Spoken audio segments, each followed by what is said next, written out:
you react to a life-threatening diagnosis of cancer?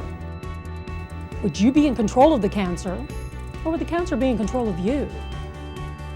More importantly, how would you learn from this experience to help others?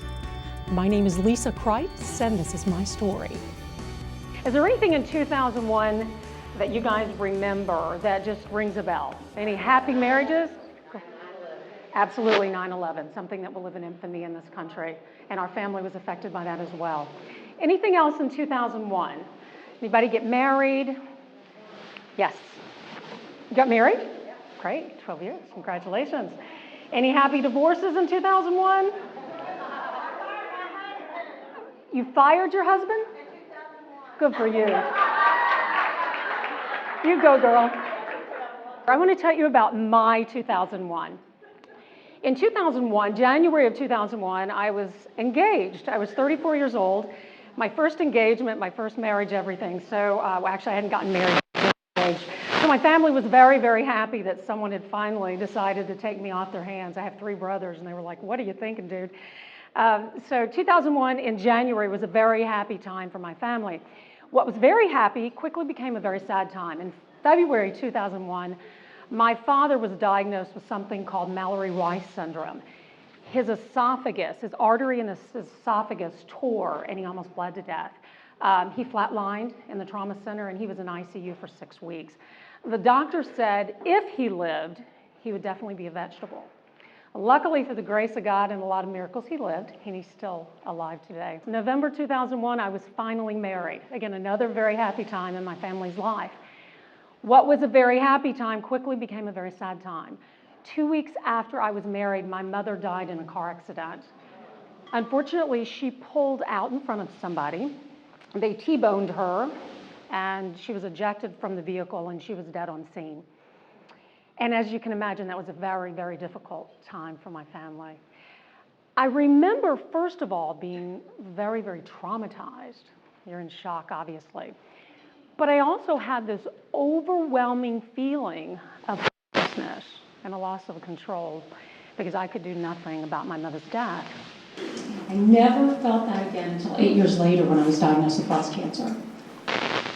It was the first time in those 8 years I was traumatized. I was in shock. And again, I had this overwhelming feeling of helplessness and a loss of control.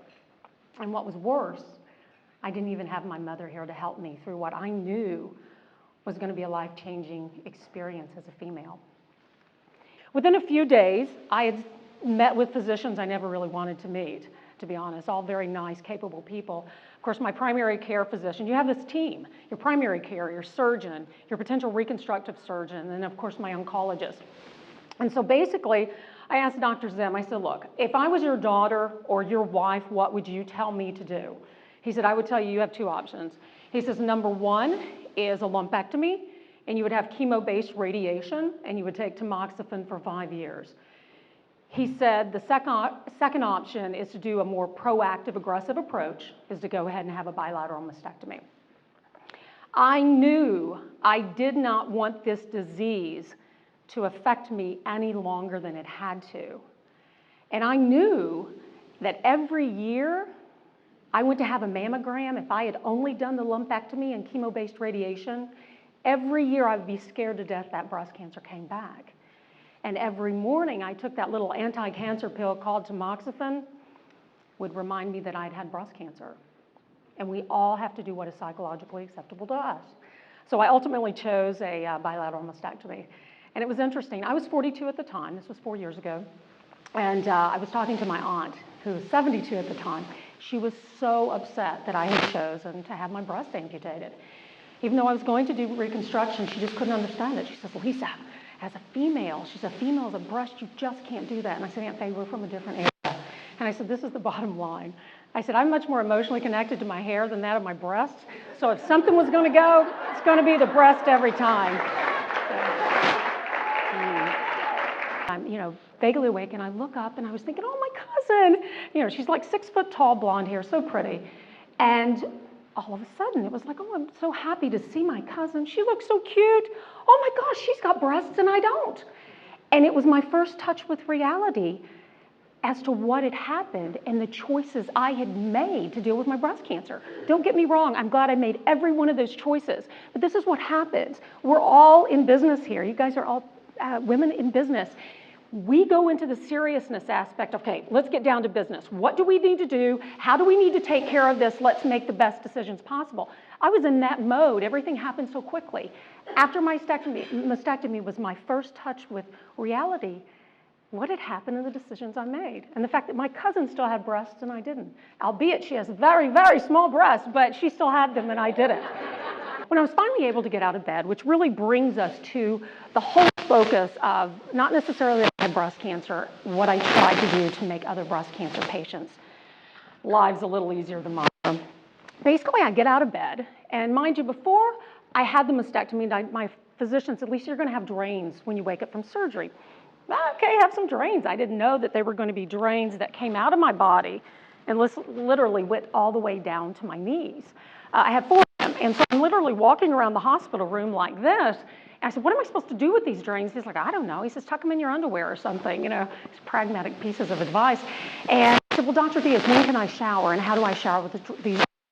He says, oh, you can't shower with those drains. I said, why not? He says, in essence, what comes out of the tap water is not sterile. He said, and same scenario, why we drink filtered water every day. There's bacteria and pathogens in tap water, and ultimately, these are sutured into our armpits. There's a hole, basically, in our armpit. It's to draw fluid out from the traumatic surgery. They don't want water going into the body, thus increasing the chance of infection. I'll go home and start doing some research online. I mean, there's all kinds of paraphernalia when you want to walk your dog to protect them, so there's got to be something for a mastectomy patient. Lo and behold, nothing existed. Nothing. So I got in the shower with this trash bag, literally like this. Mind you, I've got these things. I've got 4 of these hanging out of my armpits. And I'm trying to shower. So I'm trying to protect these areas. I've got all this stuff hanging off of me. I've got bandages. And I kept thinking, women have been going through mastectomies in this country for 70 years. Why is there not a product to protect me? Of course, my first thought, sorry men, I thought, there's a bunch of men running these mastectomy garment companies and they don't know any better. I began drawing on a napkin, some kind of just a shower shirt, something with the bells and whistles and the paraphernalia. I called my brother, my younger brother, and I asked him if he could draw basically kind of an architectural schematic for me. Now, I call him an architect. He calls himself an engineer, but all I know is he draws buildings. If he can create buildings, he can create a little shower product. So he said, sure. So he drew something. Within a few weeks after that, I'd gone back to my aunt and my cousin, who are phenomenal seamstresses, and I said, can you take this architectural schematic and create a prototype for me? So within a few more weeks after my mastectomy, I had this architectural drawing and this prototype. I felt so good. I was back in control of something because I felt like I had no control. The doctors were in charge of my body.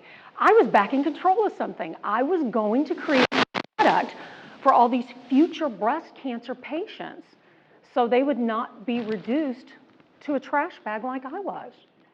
Over the next few weeks, through friends of friends, I found a manufacturer, and we literally worked. Now, we ended up going through 5 different prototypes over the next several months. But this looks like a basic kind of shower jacket, right? Well, it was incredible in terms of trying to perfect it. We ended up adding microfiber drawstrings. We have a cinch strap which sets on the neck almost like a turtleneck. Key issues are these pockets on the inside. And remember, they come out of your armpit. They go down to your knees. So we did a flap here to take up the slack and put the pockets in. So you would think you'd look at that. Oh, that's simple to design. It actually took us a while because I was in and out of the hospital a lot during that time with complications. I'll go into that in a minute. And my doctor would say, Lisa, you're going to have drains again. I'm like, that's okay. I have a prototype coming from my manufacturer. I'll just test it out. But what's supposed to be 3 surgeries and done, I ended up with 7 surgeries, 2 hospital-acquired infections, and 4 months of hyperbaric treatments. I believe my complications with this breast cancer and the reconstruction kept me focused on the shower shirt. I was tired of physicians. I was tired of surgeons. I hated those drains. But I love the shower shirt because it was the cathartic project that kept me focused on something besides feeling sorry for myself. And every day I missed my mother. But every day I could feel her pushing me. as she had when I was growing up. There were many days I stayed in bed. I didn't feel well, and it was out of fear. I thought, am I crazy? I had drains in my body, I had infection, and I started a company to help women.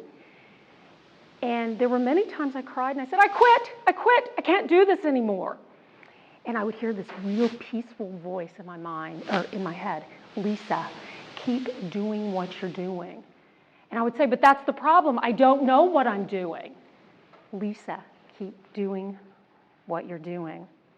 This voice helped me. This voice helped me focus on what I was attaining in terms of helping other women versus focusing on everything I lost. I just wanted one person to buy my shower shirt, one person to go, I validate this product, women are better than being in the shower with a trash bag after breast cancer and amputation of the breast. We literally put it on the market, and my first order was 500 units for a Central Florida-based HME DME. We're in about 70 retail distributor locations in the US. We were with the American Cancer Society, Health Products for You, and Walmart.com picked up the shower shirt. I have always been a person of faith, but until you're diagnosed with breast cancer, it becomes blind faith. I believe that blind faith put me into a vehicle to create this product, but I believe it was a power much higher than I that drove that process. The shower shirt wasn't created for me. It was created for your friends and your family members, my friends and my family members, and those hundreds of thousands of future breast cancer patients that will be diagnosed and have to undergo a mastectomy and not be reduced to a trash bag like I was, and like many before me. I never wanted breast cancer to define me. I wanted to make sure it only refined me. Think about that during your next trial and tribulation. Think about, how can I keep this adversity from defining my life? How can I only make it refine my life? And what can I learn from this to ultimately help others? Thank you very much.